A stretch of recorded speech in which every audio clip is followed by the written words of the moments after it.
It's actually not supposed to be a bad pun. And then just We're told that success is about mindset, that hard work beats luck, that if you dream big and grind hard enough, the world will make room for you. But the truth is that many people aren't born into opportunity. They're born into debt. In America, countless people are juggling 2 part-time jobs just to survive. They're sleep-deprived, overworked, and underpaid. These aren't the ones making headlines, but they're the ones holding the economy together. While CEOs cash bonuses, these workers skip sleep to stock shelves, serve food, drive deliveries. They sacrifice rest so the system can rest easy. They're the invisible backbone, and they're breaking. Education is supposed to be the great equalizer. In theory, anyone regardless of background can succeed if they study hard and get a degree.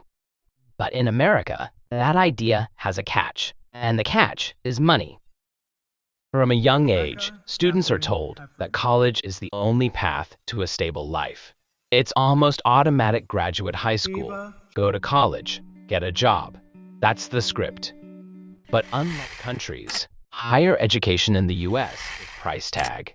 The average student loan debt today is over $37,000. For many, it's much higher. And what do students get in return? Sometimes a useful degree and a job, but often the outcome is a low-paying position that doesn't match the cost of the education. Worse, many students drop out before graduating. They still owe the money, they just don't get the degree. Now compare this to countries like Germany or Finland, where public universities are free or nearly free. In the US, even public colleges can cost tens of thousands of dollars over 4 years. Wealthier students have options. They can attend without loans, take unpaid internships, and wait for the right job. But first-generation or low-income students face a completely different reality. They can't afford to be patient. They need income immediately, and that means settling, often far below their potential. This is how inequality gets reinforced, not through grades, but through cost. So is college still worth it? Statistically, yes. On average, graduates earn more over a lifetime. But averages don't tell the full story. For many, the return takes decades, if it comes at all. And with rising tuition, the break-even point keeps moving further away. When we think of the United States, we often imagine a land of opportunity where merit decides your future. But the reality is far more complicated and far less fair. Let's break it down logically. 1. It's not what you know, it's who you know. Around 80% of jobs in the US are filled through networking, not cold applications. That means if you're from a privileged background with the right contacts, you're far more likely to land a job, even if you're less qualified. Merit becomes secondary. 2. The resume black hole. Millions of people apply through online portals, but most of those applications never reach human eyes. Why? Because of applicant tracking systems ATS, algorithms that scan resumes for specific keywords. Miss one keyword, and your resume is auto-rejected. It's not about skill, it's about knowing the right hacks.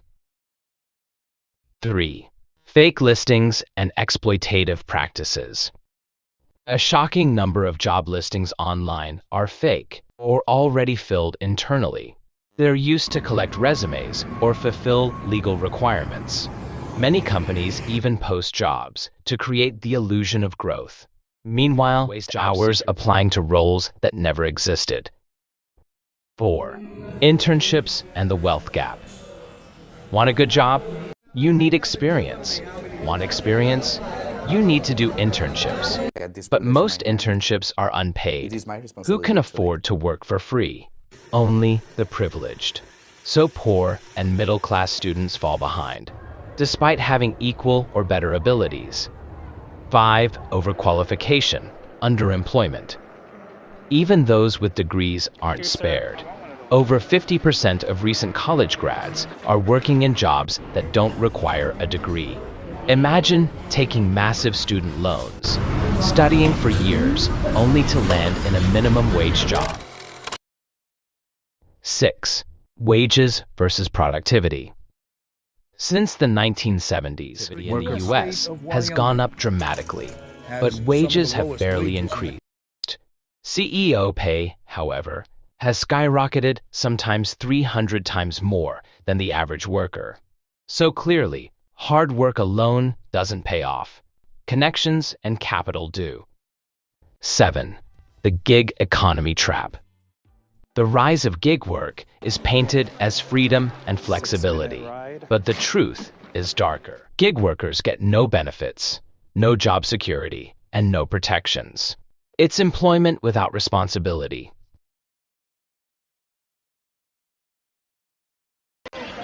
Imagine this. You break your arm in India. You go to a government hospital, wait a bit, get treated, and maybe pay a few hundred rupees at most.